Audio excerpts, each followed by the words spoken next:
Hey guys, what's going on? Nivens here. Time for your weekly rock wind-up, the Suspenders and Bow Tie edition. We'll jump right into it with Audio Slave. They broke up back in 2007. However, earlier this year at Chris Cornell's 50th birthday party, Tim Comerford, Tim Bob, affectionately known, and Tom Morello were spotted at Cornell's 50th party, and now it looks like Cornell is going to team up with Tom Morello on the 26th of this month for Morello's show in Seattle, which is, of course, sparked rumors that there might be some sort of Audio Slave reunion.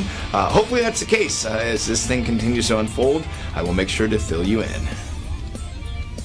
Well, just as quickly as the original lineup of Days of the New got together, they have since disbanded. I guess back on the 4th this month, they were supposed to show up in Columbia, Missouri, and it basically did not appear. And then on the 6th in St. Louis, Travis Meeks, frontman who has been plagued with addiction problems basically his entire life, was reportedly incoherent, babbling on, not making sense, to where the bassist of the band said, well, that's it, we're broken up, not gonna happen. All the bandmates walked off stage with Meeks left there, still incoherent, and subsequently, from what the reports have said, started yelling at the merch people. So again, this is just a sad situation where drugs tanked potentially some sort of reunion for a very well-known band. I mean, Days of the New was pretty popular when they were out back in their heyday. Now they're just, again, it's a sad deal.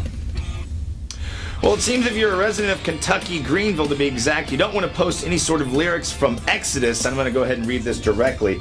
It turns out that James Evans had posted up some lyrics from Exodus entitled, that are, quote, student bodies laying dead in the halls, blood-splattered treatise of hate, class dismissed in my hypothesis, gunfire ends in debate. Well, according to reports, this guy got reported on, and then the police showed up asking if he was going to harm people. He said no, but then he ended up getting incarcerated for 8 days while they reviewed the situation. Exodus said that this does not condone basically going to schools and shooting them up, as they wrote the lyrics after the Virginia Tech shooting, and they stopped playing them in concert because they didn't want to seem insensitive to Sandy Hook. Now, the Greenville Police Department said that the arrest of him had nothing to do with them. It is not their side of it. It had to do with something like the Muhlenberg County School Resource Officer of the Muhlenberg County Police. That's who they wanted to, that's who, if you have complaints about it, take it up with. Now, Exodus did say, though, that they aren't going to stop worrying about the lyrics they write, for then they'll end up being, like all of us, living in an Orwellian society. So this is one of those just really bizarre things where social media kind of caused a panic, where a guy basically got incarcerated for 8 days. So yeah, don't post lyrics up from Exodus, I guess.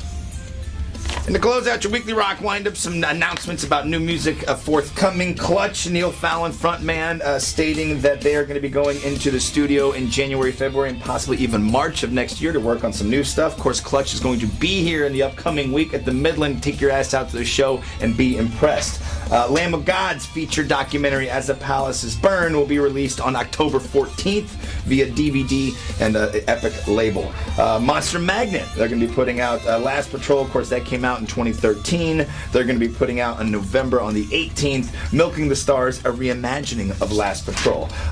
Sick Like Me, the new single from In This Moment, dropped this week. Excuse me. Look for Black Widow on November the 18th. Five Finger Death Punch talking about getting into studio, as they've already put down about 4 or 5 new tracks. Dirty Rotten Imbeciles, D.R.I, who were just in Kansas City, they're going to be working on a new album that will be released in early 2015. And Drowning Pool, of course, who are going to be part of the October 3rd Lodo Speedway show, putting out the 13th anniversary of their debut album, Sinner. I am Nivens. Thank you very much for tuning into your weekly rock wind-up. Do whatever you do this weekend. Have a great one. Peace. Hi, my name is Jason Nivens. This is normally the funny part of time, and I get a little outtake for you. I do, however, feel it necessary to take up the charge that has been laid down before us by Dr. Love, a.k.a. the God of Thunder, a.k.a. Gene Simmons, that rock is finally dead. A lot was made about it this week. I've been reading follow-ups by Lou Brutus saying rock is not dead. You cannot discount the fact that being in a band can get you laid. Touche, Lou, touche. Also, Eddie Trunk, national radio host, says this is not the first time we've heard this, nor likely will it be the last. And that is true. You know, there's a lot of rock bands that are out there. Sure, they're more established, like U2, Foo Fighters, Metallica, that are doing well.